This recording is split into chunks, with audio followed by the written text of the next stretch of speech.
నమస్తే. ఈరోజు మన స్టూడియోలో ప్రముఖ వేదిక ఆస్ట్రాలజర్ గోనుగుంట్ల సురేష్ బాబు గారు ఉన్నారు. గురుగారితో మాట్లాడదాం. గురుగారు నమస్కారం. మణికంఠ గారు నమస్కారం అండి. గురుగారు, మార్చి నెల 2025 వృశ్చిక రాశి వారి పరిస్థితి ఎలా ఉండబోతుంది? ఎలాంటి రెమెడీస్ చేసుకోవడం ద్వారా మంచి రిజల్ట్స్ ఉంటాయి అంటారు? వృశ్చిక రాశి కనుక మనం చూసుకుంటే వీళ్ళకి అర్ధాష్టమి శని నడుస్తూ ఉందండి. దాని నుంచి బయటపడే టైం వచ్చేసింది వీళ్ళకి. ఆ యొక్క శుభ సూచనలు, శుభ శకునాలు వీళ్ళకి ఈ మంత్లోనే కనిపిస్తూ ఉంటాయండి. గుడ్ అవుట్ టైం స్టార్ట్ అవుతుంది. చాలా వాళ్ళకి మిక్స్డ్ రిజల్ట్ లేదంటే బెనిఫిట్గా ఉండే అవకాశం ఎక్కువగా ఉంది. ఛాలెంజెస్తో పాటు ఈక్వల్ ఆపర్చునిటీస్ కూడా ఉన్నాయి. ఒక రకంగా చెప్పాలంటే ఆపర్చునిటీస్ ఒక రకంగా ఎక్కువగా ఉన్నాయని మనం చెప్పుకోవాలన్నమాట. ఇది ఒక మంచి టైం వీళ్ళకి స్టార్ట్ అయిపోయిందని మనం చెప్పుకోవడానికి సూచన. ఈ మార్చి మంత్ ఎలా ఉంటుందో దాని రిప్రజెంటేషన్ తర్వాత 1 year అలానే ఉంటుంది. సో ఇది ఒక శాంపిల్ మంత్ అనుకోవాలి చూసుకుంటే. సో మనకి ఇందులో నక్షత్రాలు కనుక మనం చూస్తుంటే విశాఖ 4వ పాదం, అనురాధ 1, 2, 3, 4 పాదాలు, జ్యేష్ఠ 1, 2, 3 పాదాలు అంతా మనకి వృశ్చిక రాశిలో ఉంటాయండి. పేరు బలం కనుక మనగా చూసుకుంటే వీళ్ళకి తో, నా, నీ, ను, నే, నో, యా, ఈ, యు ఈ అక్షరాలు ఇదే సౌండ్తో ఉన్న పేర్లంతా కూడా మనకి వృశ్చిక రాశి వస్తారని గమనించాలి. వృశ్చిక రాశి వాళ్ళకి 4వ స్థానంలో 4 గ్రహాలు ఉన్నాయండి. సూర్యుడు 14వ తారీఖున మార్చి 14 వెళ్తున్నారు. అక్కడ ఆల్రెడీ రాహు ఉన్నారు. రాహుతో పాటు బుధ, శుక్రుడు కూడా అక్కడే ఉన్నారండి. కుజుడు వచ్చేటప్పటికి మిథున రాశిలో ఉన్నారండి. మనకి ఎక్కడెక్కడ గ్రహాలు ఉన్నాయంటేనండి మనం చెప్పుకున్నట్లు ఐదో హౌస్లో వీళ్ళకి వచ్చేటప్పుడు 4 ప్లానెట్స్ ఉన్నాయండి. కుజుడు వచ్చేటప్పటికి 8th హౌస్లో ఉన్నారు. ఇది ఒక రకంగా చెప్పాలంటే కొన్ని విషయాల్లో చాలా బాగుంటుంది, కొన్ని ఛాలెంజెస్ కూడా ఉన్నాయి అనమాట. ఎక్కడెక్కడ జాగ్రత్తగా ఉండాలి, ఎక్కడెక్కడ వీళ్ళు యాక్టివ్గా ఉండాలి మనం చూద్దాం. సూర్యుడు వీళ్ళకి మనకి 5th హౌస్లో ఉండటం వల్ల ఏమవుతుందంటేనండి, ఒక రకంగా చెప్పాలంటే ఈ మంత్ అంతా వీళ్ళకి వీళ్ళ మంచి జరగాల చెడు జరగాల అన్నదంతా వీళ్ళ చేతిలోనే ఉందండి. అలా ఉంటుంది సిచ్యువేషన్ కనుక మనం చూసుకుంటే. ఎలా అంటే ఏముందంటే 5th హౌస్లో సూర్యుడు ఉండటం వల్ల ఏమవుతుందంటే వీళ్ళకి మైండ్ని చాలా ఎక్కువగా ఇన్ఫ్లుయెన్స్ చేస్తూ ఉంటుంది అనమాట. పెద్ద పెద్ద ప్లాన్లు చేయడానికి కానీ, స్ట్రాటజీస్ చేయడానికి కానివ్వండి, ప్లానులు చేయడానికి విషయం చాలా డిస్టర్బెన్స్ అవుతుంది. అప్పటిదాకా మంచిగా ప్లాన్ చేసిన వాళ్ళు ఒక చిన్న ప్లాను, ఒక వేస్ట్ ప్లాన్, పనికిరాని ప్లాన్ చేసుకొని కూర్చుంటారు అనమాట. దాన్ని ఎగ్జిక్యూట్ చేసేసి ఇబ్బందులు పడుతూ ఉంటారు. సింపుల్గా చెప్పాలనుకుంటే మనకి సంస్కృతంలో మహర్షులు ఏం చెప్పారంటే, దేహాలాస్యం మనస్తాపం సుహృద్వేషం ధన వ్యయం బుద్ధి చాంచల్యం ఆప్నోతి పంచమే రవి. అంటే వీళ్ళకి ఏమవుతుందంటే దేహలాస్యం, సోమర్తనంగా ఉంటారు. చెప్పాను కదా ఈ మంత్ వీళ్ళకి అంతా వీళ్ళ బాగుండాలన్నా బాగలేపని వీళ్ళ చేతిలోనే ఉంటుంది. అప్పుడెప్పుడు ఏమవుతుందంటే కొన్నిసార్లు మన ఇంట్లో పేరెంట్స్ బయటకు వెళ్ళిపోతారు, మనం ఒంటరిగా ఉంటాం ఇంట్లో. అప్పుడు ఎలా ఉంటుందండి, చాలా ఫ్రీడంగా ఉంటాం. ఏ టైం ఎలా వాడతాము, ఒకటి మంచిగా వాడుకోవచ్చు, చెడుకు కూడా వాడుకోవచ్చు. అలా ఉంటుందన్నమాట ఈ మంత్. ఎవరూ లేనప్పుడు మనం ఎలా ఉంటామో అదే మనం కరెక్ట్. వీళ్ళకి కూడా వృశ్చిక రాశి వాళ్ళకి వాళ్ళు అనేది ఏంటో విశ్వరూపం ఈ మంత్లో కనిపించేస్తుంది. యాక్చువల్గా మేజర్ ప్లానెట్స్ ఏమీ వాళ్ళకి ఇబ్బంది పెట్టే విధంగా లేవు, అలానే గొప్ప ఎంకరేజ్మెంట్ ఇచ్చేది కూడా లేదు. ఈ టైంలో వీళ్ళు యాక్టివ్గా ఉండి డిసిప్లైన్గా ఉండి ముందుకెళ్తారా, లేదంటే ఇంకా చెడు మార్గంలో ఎనర్జీ అంతా వేస్ట్ వాడతారా అనేది వాళ్ళ చేతుల్లో ఉంటుందన్నమాట. సో అందుకని దేహలాస్యం, సోమర్తనంగా ఉంటుంది. మనస్తాపం, హృదయంలో అయ్యో ఏదో చేద్దాం అనుకుంటున్నాను చేయట్లేదు ఇట్లా ఆలోచించుకుంటూనే ఉంటారు వాళ్ళు. అంతేకాకుండా సుహృద్వేషం అంటే స్నేహితుల వల్ల ఇబ్బందులు పడే అవకాశం ఎక్కువగా ఉంటుంది. అందుకని ఫ్రెండ్స్తో వాళ్ళతో చాలా జాగ్రత్తగా ఉండాలి. ధనం కూడా విపరీతంగా ఖర్చు అవకాశం ఎక్కువగా ఉంటుంది. అంతేకాకుండా బుద్ధి చాంచల్యం ఆప్నోతి అంటే వీళ్ళు రకరకాల ప్లాన్లు చేస్తుంటారు అనమాట. ఏది అది ఒక నిలకడగా ఉండేది ఏముండదు. మంచి డెసిషన్ తీసుకోలేరు. చేద్దాం అనుకుంటేనే టైం గడిపేస్తూ ఉంటారు. అయ్యో కావట్లేదు అని బాధపడుతూనే కూర్చుంటూ ఉంటారు. అలా అని యాక్టివ్గా వర్క్ చేద్దామంటే లేజీగా కూర్చొని ఉంటారు. వీళ్ళకి ఈ టైప్ ఉండే అవకాశం ఎక్కువగా ఉంటుంది. బట్ ఓవరాల్గా మనీ ఫ్లో అయితే చక్కగా ఉంటుంది వీళ్ళకి. ఇంక కుజుడి కనుక మనం చూసుకుంటే వీళ్ళకి మిక్స్డ్ రిజల్ట్ ఇస్తున్నారండి. వీళ్ళు కూడా కుజుడు వచ్చేటప్పటికి 11th హౌస్లో, తర్వాత 3rd హౌస్లో కుజుడు ఉండటం వల్ల ఏమవుతుందంటే మన ప్రకారంగా చాలా బాగుంటుంది. ఏదైనా పని చేస్తే పనిలో విజయం ఉంటుంది. కానీ 8th హౌస్లోనే కుజుడు ఉండటం వల్ల ఏమవుతుందంటే ఇది మిక్స్డ్ రిజల్ట్, ఇదంతా మంచిది కాదు అని చెప్తారు. ఏ విధంగా మంచిది కాదంటే ప్రవాస కార్యసాని హాత్ కసారోగ పీడనం స్థాననాశం రుణచ్ఛేద అష్టమస్తే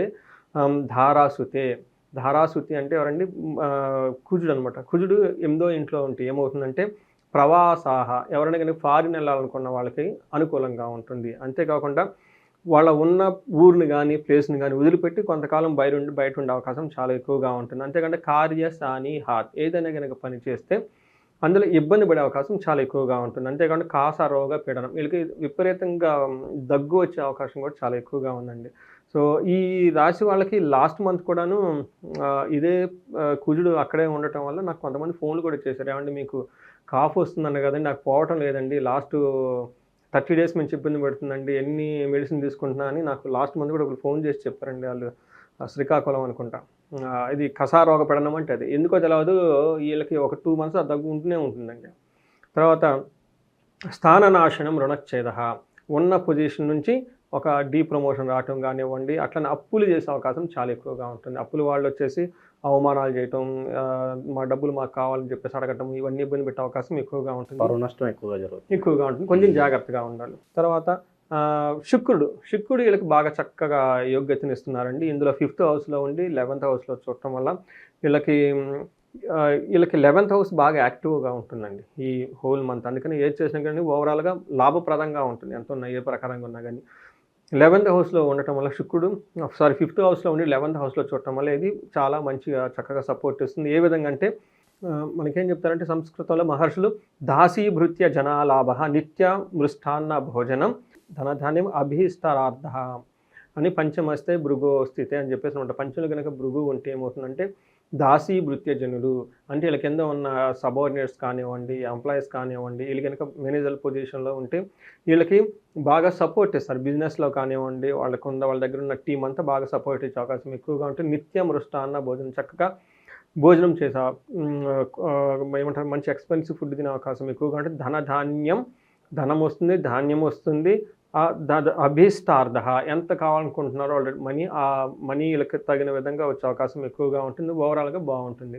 అదే వీళ్ళకి 11th హౌస్లో చూడటం వల్ల gain through ladies, gain through gents అంటారు. అంటే ఏమంటుందంటే వీళ్ళకి లేడీస్ అయితే జెంట్స్ ద్వారా మంచి ఒక లాభం కలిగే అవకాశం ఎక్కువగా ఉంటుంది. అదే జెంట్స్ అనుకోండి, లేడీస్ అయితే జెంట్స్ ద్వారా ఒక లాభం కలిగే అవకాశం వీళ్ళకి చాలా ఎక్కువగా ఉందండి. ఈ రాశిలో ఏ నక్షత్రాల వాళ్ళకి ఎలా ఉండబోతుంది? ఇందులో మనకు 3 ఉంటాయండి. విశాఖ, అనురాధ, జ్యేష్ఠ 3 నక్షత్రాలు ఉంటాయి. విశాఖ నక్షత్రం వాళ్ళు కనుక చూసుకుంటే ఒక్క విషయంలో పాజిటివ్ 3 ఛాలెంజెస్ ఉన్నాయండి. పాజిటివ్ ఏంటంటే ధన ప్రవాహం కరెక్ట్గా వీళ్ళకి ఎంత కావాలంత ధనం అయితే ఉండే అవకాశం ఎక్కువగా ఉంటుంది. బంధించబడినట్లుండే సిచ్యువేషన్ ఎక్కువగా ఉంటుంది. భయం పడే సిచ్యువేషన్ ఎక్కువ ఉంది. అతిగా భయపడే సిచ్యువేషన్ కూడా ఎక్కువగా ఉంది. అలానే అనురాధ నక్షత్రం వాళ్ళకి ఈ మాసం అంతా జయప్రదంగా ఉంటుంది. ధనం వచ్చే అవకాశం ఎక్కువగా ఉంటుంది. వీళ్ళు బంధించబడినట్లుండే సిచ్యువేషన్ ఎక్కువగా ఉంటుంది. భయపడే సిచ్యువేషన్ ఎక్కువగా ఉంటుంది. అతిగా భయపడే అవకాశం కూడా ఎక్కువగా ఉంటుంది. తర్వాత జ్యేష్ఠ నక్షత్రం వాళ్ళకి జయప్రదంగా ఉంటుంది, లాభప్రకారంగా ఉంటుంది.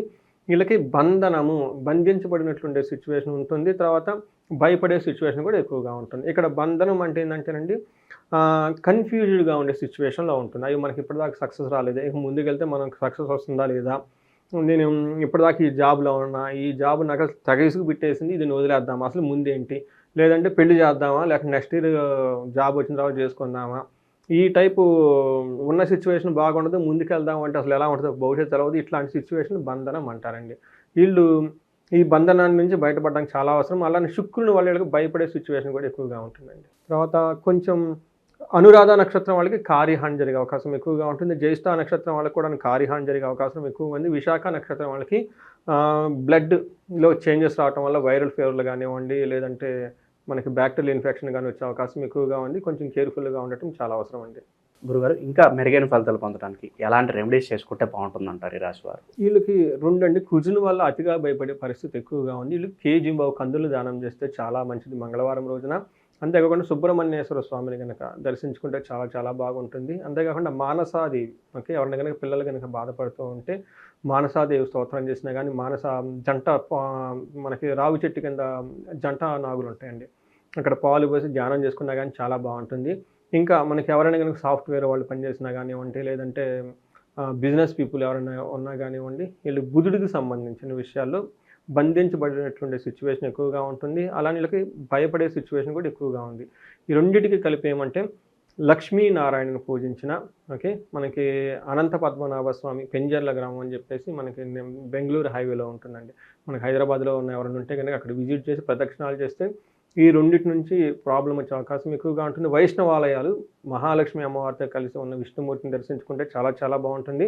ఇంకా వీళ్ళకి భయపడే సిచ్యువేషన్ కూడా ఎక్కువగా వస్తుంది. అది శుక్రుడి వల్ల వచ్చే అవకాశం ఎక్కువగా ఉంటుంది. అప్పులు వాళ్ళ భయం కానివ్వండి, ఇంకోటి కానీ ఉండే అవకాశం ఎక్కువ ఉంది. అలాంటి వాళ్ళు కనుక శీఘ్ర ధన ప్రాప్తి, లేదంటే నష్ట ద్రవ్య ప్రాప్తి, వాళ్ళు ఏదైనా అంతకుముందు ధనం కోల్పోయినా ఆ ధనం తిరిగి రావటం, లేదంటే కొంతమంది వీళ్ళు డబ్బులు ఇచ్చి వీళ్ళకి తిరిగి ఇవ్వరు. ఇది ఒక విశిష్టమైన ప్రాబ్లం ఉంటుంది.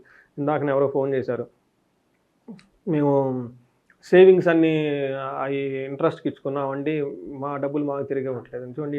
ఇది ఒక బాధ అనమాట. డబ్బు లేక ఒక బాధ, డబ్బులు వేరే వాళ్ళకి ఇచ్చి అది మళ్ళీ తిరిగి పడి ఇంకొక బాధ అండి. కొంతమంది ఏమంటే మేము అప్పులు చేసామండి, ఈ మనీ రిలేటెడ్ ప్రాబ్లమ్స్ చాలా ఉంటాయండి. వీళ్ళు ఇట్లా మనకి ఏం చెప్తారంటే విశేషంగా ధనం రావటానికి శ్రీ సూక్తంతో సంపటీకరణ చేసి మహాలక్ష్మి విశేష పూజ కనుక చేసుకున్నా, లేదంటే హోమం కనుక చేసినా కానీ ఇలాంటి ప్రాబ్లమ్స్లో నుంచి బయటపడే అవకాశం చాలా చాలా ఉంటుంది. ఇవన్నీ అతిగా భయపడే వాళ్ళు కొంతమంది ఉంటారు. వీళ్ళకి మన్యు పాశుపత అభిషేకము, లేదంటే మహన్యాసంతో కలిపి రుద్రాభిషేకం, ఇది ప్రతి శివాలయాల్లో చేస్తారండి. ఇవి చేయించుకున్నా కానీ ఈ అతిగా భయపడే పరిస్థితుల నుండి బయటపడే అవకాశం చాలా ఎక్కువ ఉంటుంది. మార్చి నెలలో ఓవరాల్గా వృశ్చిక రాశి వారికి ఎలాంటి ఫలితాలు ఉంటాయి, ఎలాంటి రెమెడీస్ చేసుకోవాలి, మీ మాటలో చాలా అద్భుతంగా వివరించారు గురుగారు. ధన్యవాదాలు. నమస్కారం అండి.